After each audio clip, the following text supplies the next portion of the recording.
2월 14일 오늘은 창세기 47장, 누가복음 1장 1절로 38절, 그리고 욥기 13장, 고린도전서 1장에 대해서 나누도록 하겠습니다. 창세기 47장에서 요셉은 바로에게 형들과 아버지를 소개합니다. 먼저 5명의 형제들이 바로 앞에 가서 고센 땅에 살게 해달라고 부탁을 하죠. 이어서 야곱이 등장하는데 이는 애굽 왕 바로에게 아버지가 부탁하지 않게 하려는 요셉의 배려입니다. 또한 이스라엘 왕의 상징적인 인물인 야곱이 애굽 왕에게 허리를 굽히지 않는 장면이기도 합니다. 이후에는 점점 피폐해져가는 애굽의 백성들과 더욱 강성해져가는 야곱 가족들의 이야기가 나옵니다. 특히 피폐해져가는 사람들에 관한 언급 안에는 가나안 사람들이라는 표현이 3번이나 반복됩니다. 애굽과 가나안은 황폐해져가고 이스라엘은 번영합니다. 이는 하나님의 특별한 보호하심이 요셉을 통하여 베풀어주고 있는 것을 애굽 그리고 가나안과 대비하여 보여주고요. 장차 그리스도 안에서 주어질 은혜의 복을 그림자로 나타내는 것이기도 합니다. 욥기 13장에서는 욥이 계속하여 세 친구들에게 말하고 있어요. 세 친구는 욥에게 쓸모없는 의원이었어요. 세 친구가 제시한 신앙은 고통 속에 있는 욥을 위로하지 못합니다.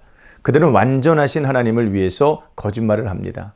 합리적인 사람들이 하나님을 비난하지 못하도록 세상에 존재하는 악을 외면하고 하나님의 책임을 덜어내려고 하죠. 그러나 욥은 다릅니다. 세상의 무질서조차 하나님의 경영 안에 있음을 믿습니다. 따라서 욥은 하나님과 변론하기를 원해요. 내가 말씀하게 하옵시고 주는 내게 대답하옵소서. 22절 말씀이죠. 또한 욥이 이 모든 것들 위에 죄의 문제가 있음도 깨닫습니다. 내가 젊었을 때에 지은 죄를 내가 받게 하시오며 악은 실존합니다. 고통은 실제로 있습니다. 악과 고통의 문제 앞에서 곤혹스러워 하실 하나님을 위해 우리가 변명할 필요가 없어요. 오히려 우리는 정직하게 이 문제를 들고 하나님 앞에 질문해야 됩니다. 손쉬운 해결책으로 악과 고통의 문제를 밀어내려 하지 말고 그 문제를 직면해야 된다는 것이죠. 누가복음 1장 1절로 38절은 엘리사벳과 마리아의 수태고지 이야기입니다.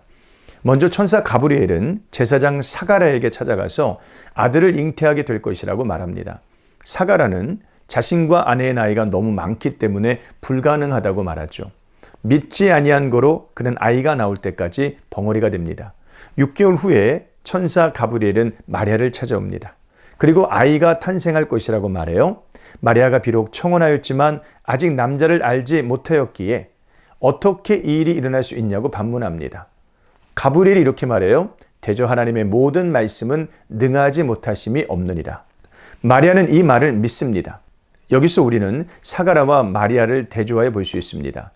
둘 모두 불가능한 상황에서 자녀를 얻게 될 것을 들었지만 사실 마리아가 훨씬 더 불가능한 상황이었습니다. 그럼에도 불구하고 마리아는 믿었습니다. 믿음은 그런 것이죠. 우리의 상황이 아니라 하나님의 말씀을 믿는 것입니다. 하나님의 모든 말씀은 능하지 못하심이 없습니다. 고린도서 1장에는 고린도 교회의 여러 문제들에 대하여 권면하는 바울의 이야기가 나옵니다. 고린도 교회에는 분쟁이 있었어요. 너희 가운데 분쟁이 없이 같은 마음과 같은 뜻으로 온전히 합하라. 바울파, 아볼로파, 게바파, 그리스도파가 나뉘어져 가지고요. 서로의 스승을 자랑했습니다. 이는 그리스도를 나누는 행위죠. 그리스도를 제외하고 무엇인가를 자랑하는 행위는 사실 어리석은 짓입니다. 지혜를 자랑하고 재물을 자랑하고 능력을 자랑하는 것은 유대인이나 헬라인이 하는 짓입니다. 참된 그리스도인들은 오직 주님만 자랑합니다. 오늘도 그런 삶을 사시기를 주님의 이름으로 축복합니다. 고맙습니다.